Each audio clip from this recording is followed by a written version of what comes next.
This is the ASUS ROG Ally. It's the original from the June 2023 launch.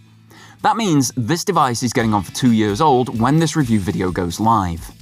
It has also been superseded by the ROG Ally X, a device that packs the same processor but more RAM, more memory, more USB-C ports, a better located SD card slot, better ergonomics, and so on. AMD have also recently announced the successor to the Z1 Extreme SoC inside of the Ally, the Z2 Extreme, which will see market proliferation in 2025. So why, when there are better devices on paper both on the market and arriving in the near future, would you buy this almost 2-year-old device in 2025?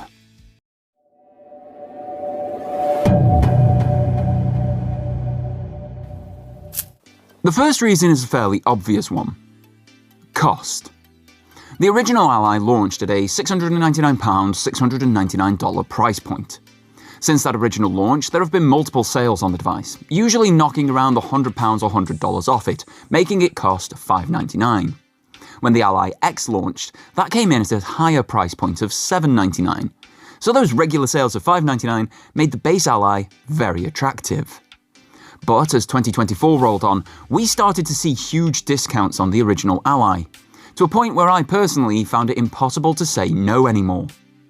This is my Ally, bought brand new in December 2024 for £372. That price undercut every other handheld device that could play PC games natively, barring the base level Steam Deck. The Ally, though, came without the one-store restriction of the Steam Deck, and gave me a full PC alongside the gaming aspect. Tablet laptops, conventional laptops, mobile devices and more at the same price point do not have the gaming power or capability of the Ally, whereas the Ally has the capability of all of those devices and more. The value proposition in 2025 is massive. The second reason is one that I've just touched on: compatibility. While most PC stores will offer very similar game options, some are only available via certain routes. Take Might and Magic 7 here running on the Ally. A fairly easy to run older game, but you can't get that and run it on Steam Deck without some faffing and messing around with operating systems, because the game isn't available on Steam. But you can buy it from Good Old Games and run it on the Ally with no messing at all, just as it is out of the box. Free games claimed from the Epic Games Store are fully compatible with the Ally. Again, you can achieve this on a Steam Deck, but you need to install a second operating system to do so. And while other PC handhelds can also do this, they are grossly more expensive. You can extend this compatibility as far as any other Windows PC. Ubisoft, EA, Battle.net, even old discs that you may have of PC games of old, they will run on the Ally if you have an external disk drive to install them. There's Google Play games with native support on Windows, so you're getting mobile titles as well, which if you're an iPhone user, opens up a massive raft of new options for you too. There's emulation galore with so many emulators created for PC first. You can play everything from the Nintendo Entertainment System through to the PlayStation 3 and even the Switch. And Switch games often run better on the Ally too.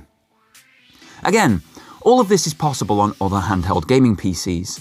But as already covered, it isn't as cheap or as easy on alternate devices. The third reason is performance. Now don't get me wrong here. This little device isn't going to be blowing rigs that have a 4090 inside out of the water. That GPU on its own is bigger than the entire Ally, meaning more power can be crammed into it. But the Ally's Z1 Extreme chip is no slouch, especially as a full System on a Chip, or SoC for short. For example, new and heavy games that require ray tracing or are built on the ultra buggy and unstable Unreal Engine 5 not only run on the device, but run well. Just look at Indiana Jones and the Great Circle here as one of those ray-traced examples. Smooth, free-flowing gameplay running directly on the hardware. Take Ninja Gaiden 2 Black as one of the Unreal 5 options. High-fidelity visuals, smooth and consistent frame rates. It just looks and plays well. Avowed, Spider-Man 2, Split Fiction and more all run on the device. The 1080p screen means the SoC isn't pushed in terms of raw resolution. At the size of screen as well, anything above 1080p and medium settings would be pure overkill anyway. Not that that stops you in older titles. Take Assassin's Creed Unity here, cranked up to ultra settings and still hitting 60 frames per second. In more modern games like Ghostwire Tokyo, it even allows upscaling via AMD's FSR, allowing you to render the game at a lower resolution and have the GPU upgrade the visuals afterwards. With a bit of tinkering, you can get even the newest titles running at 60 FPS or better. Just look at Call of Duty Black Ops 6 here, running at a steady 60 frames per second. Yes, its internal rendering resolution is 720p, but through clever upscaling like FSR or AMD Super Resolution, or even the lossless scaling app from Steam, any game looks like 1080p to the naked eye while running at frames that also please. Plug in an external disk drive and you can even play old games that you physically own and cannot be purchased otherwise, like Lord of the Rings Battle for Middle-earth, Juiced 2 or KS and Kickin'. And once again, these run perfectly. And then just to top the performance off, it's a full Windows PC as well. All of this footage was captured directly on the Ally.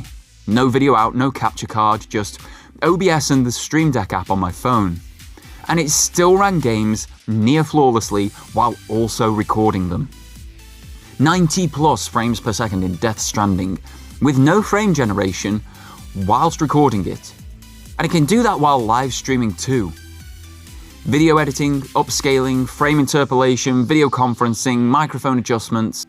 Essentially, anything that you think of that you could do on a standard PC, you can do on this handheld too. I mean, I am recording this specific section through the Ally itself. And you can do all of this on the big screen with a video out option too. But it isn't all sunshine and rainbows. You are making compromises when going for such a cheap and portable option. Let's go back to Call of Duty Black Ops 6 for a moment, shall we? This game on a regular basis just fails to load into a mission.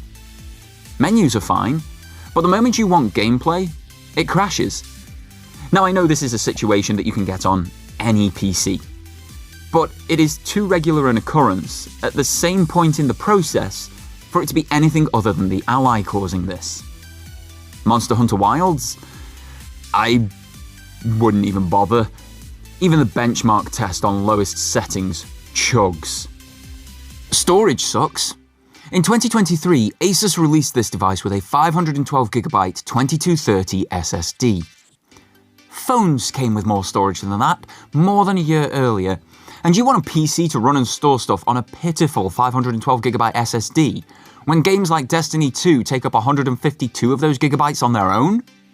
To top this storage issue off, the Ally uses the 2230 SSD. That's the more expensive stubby version of an M.2 drive, meaning upgrades are both more expensive and more fiddly. The battery is almost a non-starter. If you are running more modern games on the Ally at a pleasing fidelity, the battery on the device is going to last around half an hour. Now, a big battery pack like this one from Inu, linked in the description below, can grant you an additional 2 hours of playtime with the Ally working at full power.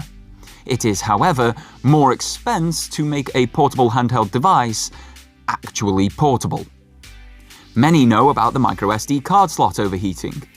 It sits on top of the exhaust for the handheld, and while my SD card in here hasn't failed, multiple times I have encountered files that are transferred to it getting corrupted and being unretrievable, all because the slot gets too hot.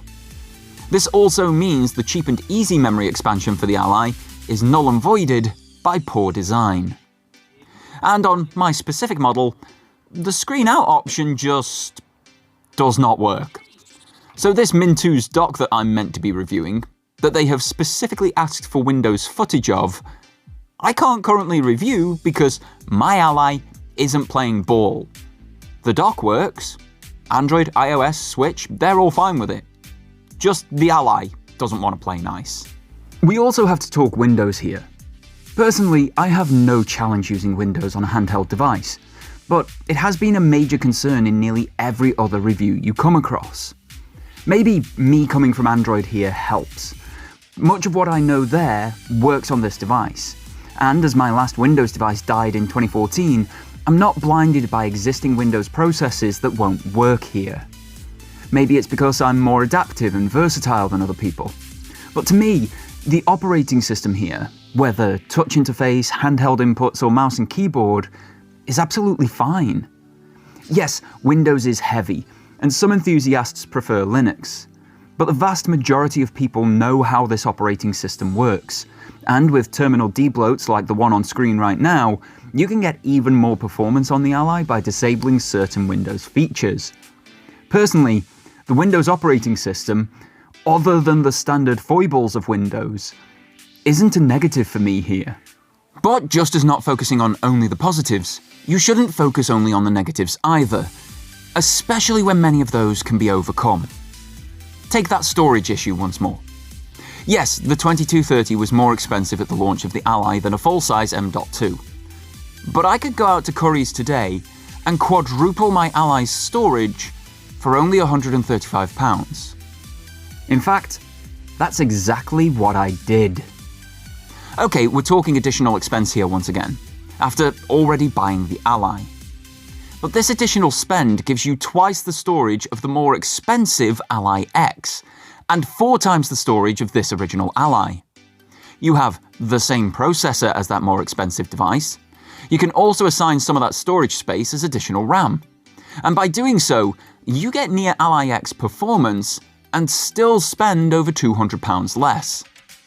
This is also a spend that can be spread out. You only go and buy the SSD upgrade when you have the money for it. It's not an all-in-one lump sum like the Ally X. By doing this, you save money on a more expensive device and, more importantly, then overcome the storage issues and microSD card slot challenges, because you've now got all the storage that you could possibly want inside the device itself. And it's faster than the stock SSD with a Gen 4 PCIe speed, meaning load times will be a thing of the past. I've already spoken about the battery bank overcoming the battery challenges, but if you want something a bit neater, there are mods for the Ally to more than double the battery size internally. If video out isn't working for you like me, go for a wireless second screen. I can have OBS set up on my tablet screen for recording or live streaming while playing handheld on the Ally itself, or switch them around and have the game on the bigger screen. It means I still get a multi-monitor experience, and I get less cables.